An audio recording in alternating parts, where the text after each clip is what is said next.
Here we are down to the city park, sitting here in this beautiful shade of a yellow bank of flowers. And this is Carol, my friend Carol from the Westward Ho. That's right, that's me. That's what my birth certificate says. I've known Carol for many years. I think it's what? I've been in the Westward Ho 12 years or 13. Oh, I've been there at least 11. 11? Oh, yeah. Okay, well, I want to tell you a little bit about Carol. How she took me by surprise. I was asked to be in a variety show, and I found out Carol was a star comedian. And we had 3 of them, one every year. This was when Ellen Bayless directed, and she was the one who got up and Carol was the star comedian. So Carol really surprised me. I said, wow, so I'm going to let her surprise you a little bit by giving you some of the reading that she gave, a sample of it, of how she took us all by surprise when she came out with this personality. Okay, go ahead, Carol. This is Mrs. Paul, is a church mouse. I sell products that nobody wants to buy, believe me, no matter how good they are. First there's Gloop Gloop Glub, and that's when you're riding with your dear mother-in-law and you can't stand the poor dear. So you put Gloop Gloop Glub on your seat, slam on the brakes, and whoosh, she's underneath the dashboard. Works every time, I tell you. Then there's something I call Simply Unreal. That's where you want to clean the house. I don't, you do, okay? So you tack your husband up to the wall and go and clean yourself silly. You wouldn't believe how many times I've had to move. It's just incredible. Then, of course, there's Mary Poppins. We all remember Mary Poppins. I saw her the other day, and her umbrella is still mouthing off about what should be done and what shouldn't. I tell you, it's crackerjack some days. She's doing quite well. She's still taking care of other people's children. Bless her heart, that's more than I can do. And of course, there are other things that go on, like Phyllis Diller. Do you realize that she got so much ice she had a swimming pool in her kitchen?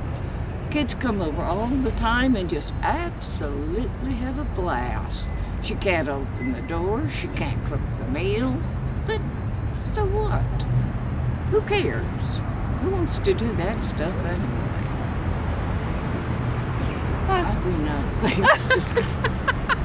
Well, that was Carol, back in her heyday as the comedian of the Westward Ho. And every year she did another reading and entertained us. So those were the days. And then she became the faithful scribe of the historian of Westward Ho, a self-appointed resident historian, Erling. Oh yeah, he's gone now. He left. So it was a lot of fun doing the history. I found out a lot of things. Warren Rogers had further there, went up to the 2nd floor. A lot of the rooms on the 2nd floor were where they had conferences, maybe 25, maybe 30 people in each room.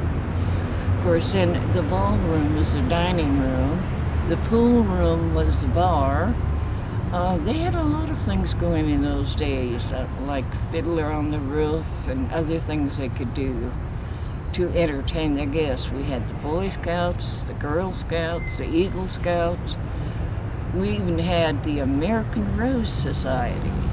And believe me, that was 2 thick folders. I don't know how many people they have as their group that grow just the American Beauty Rose. Some of them were in Canada, some were in the United States. There was one in Japan. There was a lot of people that used to come there. Sadly enough, they don't anymore. Oh, right. And the Westward Ho, as you can see in the distance, right up there is the Westward Ho. And there's the squash blossom sculpture that won for the park. So you can see how close we are to the Westward Ho.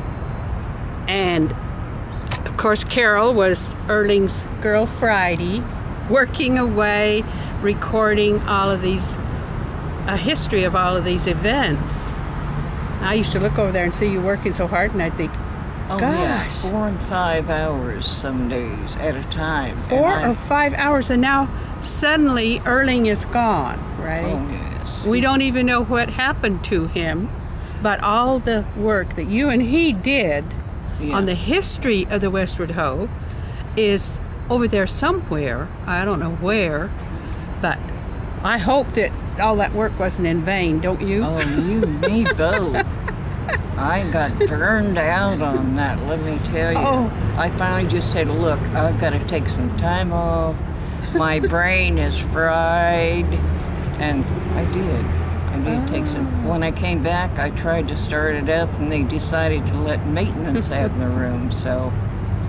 Well, I remember another thing that Carol did was you sold coffee and donuts to the residents for at least, 2 years? Oh, at least that long. Oh, so everybody would go and get their coffee from Carol in the morning. I thought, wow, she's good at that. And I sold it for 5 months, and that was enough for me. I couldn't understand. But you went on for years there. So you see, Carol has been of service to the Westward Ho, and she's still there, talking out in the patio in the mornings, and we're still having a good time. Oh, yes, definitely. I have to have my comedy relief. Yeah, her comedy relief. She's a comedy relief. Okay, well, we'll see you folks next time. And maybe we'll visit Carol again, depending on how this interview went. I hope that they can hear us. But it's such a beautiful setting. I love it out here.